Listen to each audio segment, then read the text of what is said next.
The leader of North Korea, Kim Jong-un, stated that the development of the nuclear sector is a priority task for the party and the state,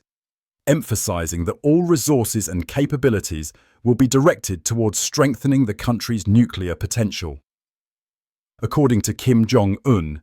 only by possessing a reliable nuclear shield and sword can the DPRK guarantee security, sovereignty, and national interests, as well as protect the state's right to independent development. He noted that nuclear technologies must be continuously improved, with the latest developments implemented to ensure the long-term stability and defense capability of the country. During a meeting with workers in the nuclear sector, the leader emphasized that the state will support their activities at all levels, creating favorable conditions for research, production and testing, considering this a key element of national strategy. Kim Jong-un stressed that achievements in the nuclear field are seen as a symbol of the state's strength and independence, and their enhancement must continue without pause, despite external pressure or international sanctions.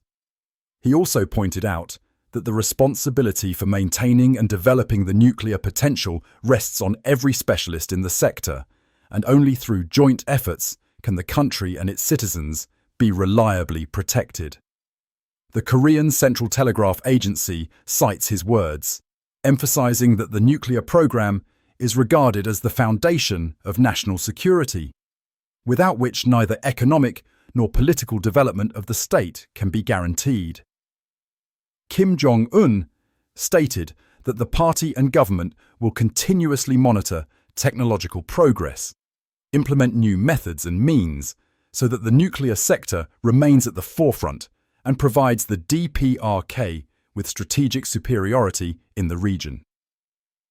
Russian Foreign Minister Sergei Lavrov accused the United States of provocative military activity against North Korea,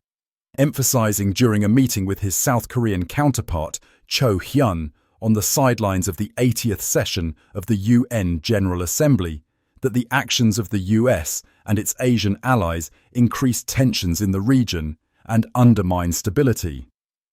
He noted that in such conditions it is extremely important for the Democratic People's Republic of Korea and the Republic of Korea to return to a dialogue based on mutual respect, relying on the current regional situation, with the aim of establishing a reliable mechanism for long-term peace and stability in Northeast Asia.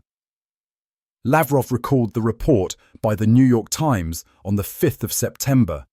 according to which the administration of former US President Donald Trump approved an intelligence special operation in North Korea in 2019 without notifying Congress, allegedly to install equipment to intercept the communications of DPRK leader Kim Jong-un during discussions with Washington on nuclear weapons. The Russian minister stressed that such actions create additional security threats and complicate diplomatic efforts to resolve crises on the Korean Peninsula, as well as hinder initiatives to ease sanctions pressure on Pyongyang. He added that any steps to lift sanctions must be carefully considered, taking into account a long-term strategy for peace and stability, as well as the interests of all parties, including South Korea and the DPRK, which must act in a spirit of mutual respect and trust. Lavrov emphasized that Russia will continue to advocate for diplomatic conflict resolution and against provocative activities that could destabilize the region and threaten international security.